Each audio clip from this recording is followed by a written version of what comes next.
আসসালামু আলাইকুম। সবাইকে স্বাগত জানাচ্ছি আমি নাইম ফাথম মুবিন। শুরুতে সংবাদ শিরোনাম। বাংলাদেশের সর্বশেষ গুরুত্বপূর্ণ আপডেট সংবাদে আপনাকে স্বাগত। শুরুতেই সংবাদ শিরোনাম, এরপর বিস্তারিত। শুরুতেই জানিয়ে দিব, জনগণের অর্থ পাচার হতে দেয়া হবে না প্রধানমন্ত্রী। যারা বাজেটকে গণবিরোধী বলে তারা জনগণের বন্ধু হতে পারে না বলে মন্তব্য করেছেন প্রধানমন্ত্রী তারেক রহমান। আজ শ্রীমঙ্গলে ফ্যামিলি কার্ড বিতরণ কর্মসূচি অনুষ্ঠানে এই মন্তব্য করেন তিনি। প্রধানমন্ত্রী বলেন, আগামী 1 বছরের মধ্যে চা বাগানের সব নারী শ্রমিকের কাছে ফ্যামিলি কার্ড পৌঁছে দেওয়া হবে। দেশকে এগিয়ে নিয়ে যেতে হলে নারী পুরুষ একসঙ্গে কাজ করতে হবে। নারীদের স্বাবলম্বী করতে না পারলে তাদের এগিয়ে নিয়ে সম্ভব নয়। এরপর জানিয়ে দিব, সীমান্তে কাঁটাতারের বেড়া দেবে বাংলাদেশ। সংসদে স্বরাষ্ট্রমন্ত্রী সালাউদ্দিন আহমেদ বলেছেন, 2024 সালের 5 আগস্ট থেকে ভারতীয় সীমান্তে রক্ষীর বিএসএফ পুশিন করা 2369 জনের মধ্যে 11 জনকে হস্তান্তর করা হয়েছে বিএসএফ এর কাছে। 183 জনকে পুশব্যাক করা হয়েছে, বাকিদের থানায় হস্তান্তর করা হয়েছে। এদিকে ক্ষমতার জেরে গণভোটের রায়কে প্রত্যাখ্যান করেছে বিএনপি।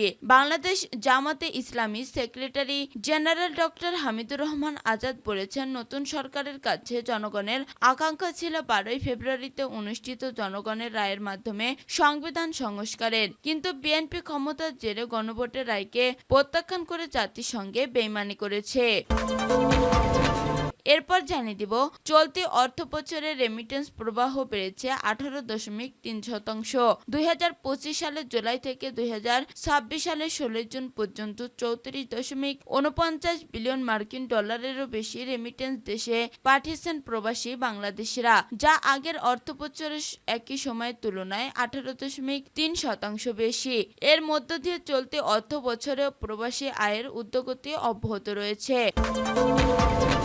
এবং সর্বশেষ জানিয়ে দিব, পঞ্চগড় ক্যান্টনমেন্ট চাই, প্রধানমন্ত্রীর কাছে সার্জিসের দাবি। পঞ্চগড়ে নতুন একটি সেনানিবাস ক্যান্টনমেন্ট স্থাপনের দাবি জানিয়েছে জাতীয় নাগরিক পার্টি এনসিপির উত্তরাঞ্চলের মুখ্য সংগঠক সার্জিস আলম। বুধবার রাতে সামাজিক যোগাযোগ মাধ্যম ফেসবুকে দেয়া এক পোস্টে প্রধানমন্ত্রীর দৃষ্টি আকর্ষণ করে এই দাবি তুলে ধরেন তিনি। সার্জিস আলম লেখেন, মাননীয় প্রধানমন্ত্রী, পঞ্চগড়ে ক্যান্টনমেন্ট চাই। ভূ রাজনীতির অবস্থায় নিরাপত্তা দিক থেকে অত্যন্ত গুরুত্বপূর্ণ এই জেলার জন্য করা এই দাবিটি দ্রুত নেটিজেনদের নজর কাড়ে। প্রিয় দর্শক, এতক্ষণ শুনছিলেন সংবাদ শিরোনাম, এরপর বিস্তারিত। তবে তার আগে বন্ধু জানিয়ে দিন আপনি কোন স্থান থেকে আমাদের সংবাদটি দেখছেন এবং শুনছেন। জানিয়ে দিন এই সংবাদ সম্পর্কে আপনার মূল্যবান মতামত। আর বন্ধু, আপনি যদি নিরীহ ফিলিস্তিনিদের ভালোবেসে থাকেন তাহলে কমেন্টে ইয়েস লিখে বিশ্ববাসীকে জানিয়ে দিন। এবারে বিস্তারিত। জনগণের অর্থ পাচার দেওয়া হবে না প্রধানমন্ত্রী। যারা বাজেটকে গণবিরোধী বলে তারা জনগণের বন্ধু হতে পারে না বলে মন্তব্য করেছেন প্রধানমন্ত্রী তারেক রহমান। বুধবার 17 জুন শ্রীমঙ্গলে ফ্যামিলি কার্ড বিতরণ কর্মসূচি অনুষ্ঠানে এই মন্তব্য করেন তিনি। প্রধানমন্ত্রী বলেন, আগামী 1 বছরের মধ্যে চা বাগানে সব নারী শ্রমিকের কাছে ফ্যামিলি কার্ড পৌঁছে দেওয়া হবে। দেশকে এগিয়ে নিয়ে যেতে হলে নারী পুরুষ একসঙ্গে কাজ করতে হবে। নারীদের স্বাবলম্বী করতে না পারলে তাদের এগিয়ে নিয়ে সম্ভব নয়। মানুষের ভাগ্যের পরিবর্তন করাই সরকারের লক্ষ্য জানিয়ে তিনি বলেন, শ্রীমঙ্গলে 150 চা শ্রমিক সন্তানদের স্কলারশিপ দেওয়া হয়েছে।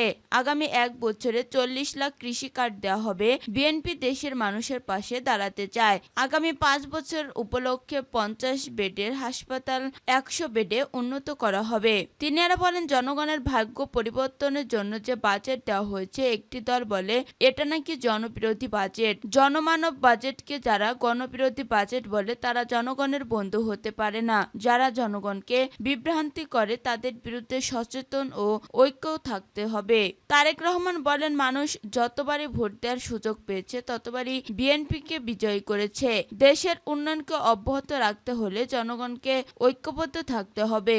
জনগণ ঐক্যবদ্ধ থাকলে গণতন্ত্রকে কেউ নষ্ট করতে পারবে না। বিএনপি সব শক্তি জনগণ। 20 কোটি মানুষের 40 কোটি হাতকে কাজে লাগালে স্বপ্নের বাংলাদেশ গড়া সম্ভব। তিনি বলেন, জনগণের অর্থ জনগণ না দিয়ে বিদেশে পাচার করেছিল একটি দল।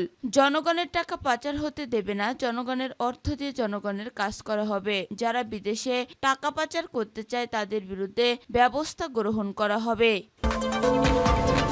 সীমান্তে কাঁটাতারের বেড়া দেবে বাংলাদেশ, সংসদে স্বরাষ্ট্রমন্ত্রী সালাউদ্দিন আহমেদ বলেছেন 2024 সালে 5 আগস্ট থেকে ভারতীয় সীমান্তে রক্ষীর বিএসএফ পুশিন করা 2369 জনের মধ্যে 11 জনকে হস্তান্তর করা হয়েছে বিএসএফ এর কাছে, 183 জনকে পুশব্যাক করা হয়েছে, বাকিদের থানায় হস্তান্তর করা হয়েছে।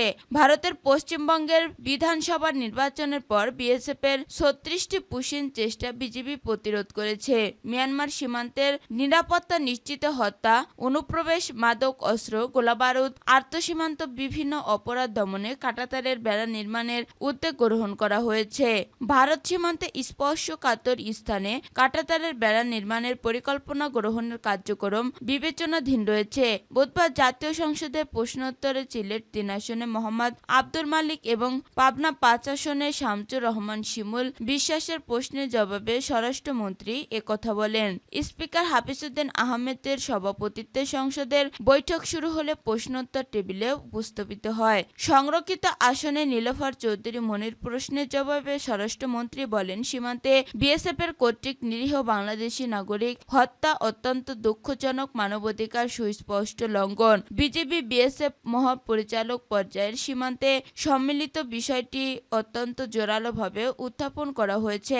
মন্ত্রী বলেন, সীমান্তে বিএসএফ এর গুলিতে নিহতদের পরিবারকে ভারত সরকারের পক্ষ থেকে সরাসরি আর্থিক সহায়তা প্রদানের বিষয়ে সুনির্দিষ্ট প্রাতিষ্ঠানিক আলোচনা বা চুক্তি সম্পাদিত হয়নি। তবে দ্বিপাক্ষিক বৈঠকে বাংলাদেশ সরকারের পক্ষ থেকে সবসময় সীমান্তে আত্মরক্ষার অজুহাতে মারাত্মক বা প্রাণঘাতী অস্ত্র ব্যবহারের তীব্র বিরোধিতা করা হয়েছে এবং এর ক্ষতিপূরণ ও জবাবদিহিতার বিষয়টি পরোক্ষভাবে চাপ সৃষ্টি করা হয়েছে।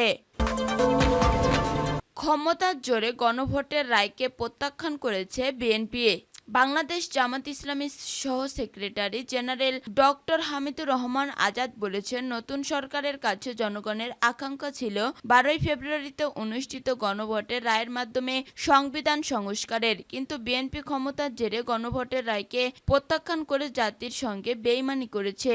বুধবার শহর ও জেলা ছাত্র শিবিরের দায়িত্বশীলের সঙ্গে মতবিনিময় সভায় প্রধান অতিথির বক্তব্যে তিনি এসব কথা বলেন। হামিদুর রহমান আজাদ বলেন, 71 ভাগ জনগণ সংবিধান সংশোধন নয় সংস্কারের জন্য ভোটাধিকার রায় দিয়েছে।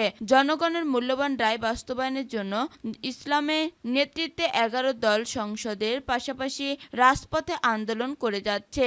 আমরা জনগণের ঐক্যবদ্ধ আন্দোলনের মাধ্যমে সরকারকে এই দাবি মানতে হবে ইনশাল্লাহ। তিনি বলেন, সৎ, দক্ষ, যোগ্য লোকের অভাবে বাংলাদেশ দুর্নীতি ও দুঃশাসনের কবল থেকে মুক্ত হতে পারছে না। এই অভাব পূরণের দায়িত্ব ছাত্র শিবিরকে নিতে হবে। ছাত্র শিবিরের বিরুদ্ধে অনেক অপপ্রচার করা হচ্ছে, কিন্তু এগুলো করে ছাত্র শিবিরের তার লক্ষ্য থেকে দূরে রাখা যাবে না। তিনি ছাত্র শিবিরের জনশক্তির উদ্দেশ্যে চরিত্র গঠন, আদর্শিক মনোনয়ন, সাংগঠনিক শৃঙ্খলা সুদৃঢ়ীকরণ এবং সর্বস্তরের ছাত্রদের পাশে দাঁড়ানোর উপর গুরুত্ব আরোপ করেন। মতবিনিময় সভায় আরও উপস্থিত ছিলেন ফরিদপুর জেলা আমির মাওলানা বদরুদ্দিন, জেলা নায়েবে আমির মোহাম্মদ ইমতিয়াজ আহমেদ, আবু হারিস মোল্লা, জেলা সেক্রেটারি অধ্যাপক আব্দুল ওহাব, জেলা কর্ম পরিষদ সদস্য ও ছাত্র শিবিরের শহর ও জেলা নেতারা।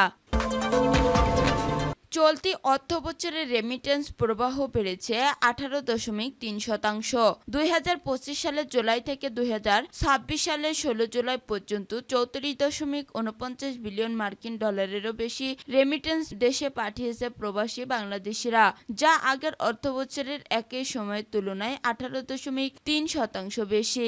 এর মধ্য দিয়ে চলতি অর্থবছরে প্রবাসী আয়ের ঊর্ধ্বগতি অব্যাহত রয়েছে। বাংলাদেশ ব্যাংকের সর্বশেষ প্রকাশিত তথ্য অনুযায়ী 2025-26 অর্থবছরের 16 জুন পর্যন্ত রেমিটেন্স প্রবাহ 34.49 মার্কিন বিলিয়ন ডলারে পৌঁছেছে, যা 2024-25 অর্থবছরে একই সময় ছিল 29.18 বিলিয়ন মার্কিন ডলার। এদিকে 2026 সালের 16 জুন একদিকে প্রবাসীরা বৈধ ব্যাংকিং চ্যানেলের মাধ্যমে 105 মিলিয়ন মার্কিন ডলার পাঠিয়েছে, যা দেশের বৈদেশিক মুদ্রা রিজার্ভে প্রবাসীদের ধারাবাহিক অবদানের প্রতিফলন। প্রতিফলন। চলতি জুন মাসের ১৬ দিন মোট রেমিটেন্স এসেছে ১,৭২৯ মিলিয়ন মার্কিন ডলার, আর গত বছরের একই সময়ে এসেছিল ১৬৩ কোটি ২০ লাখ ডলার। অর্থাৎ বছর ব্যবধানে রেমিটেন্স প্রবাহ বেড়েছে। চলতি অর্থবছরের জুলাই থেকে ১৬ জুন পর্যন্ত দেশে এসেছে ৩,৪৪৮ কোটি ৫০ লাখ ডলার রেমিটেন্স, বছর ব্যবধানে যা বেড়েছে ১৮.৩০%। এর আগে গত মে মাসে দেশে এসেছে মোট ৩৪২ কোটি ৫০ লাখ ৩০ হাজার মার্কিন ডলার রেমিটেন্স, যা দেশের ইতিহাসে কোনো এক মাসে দ্বিতীয় সর্বোচ্চ প্রবাসী আয়।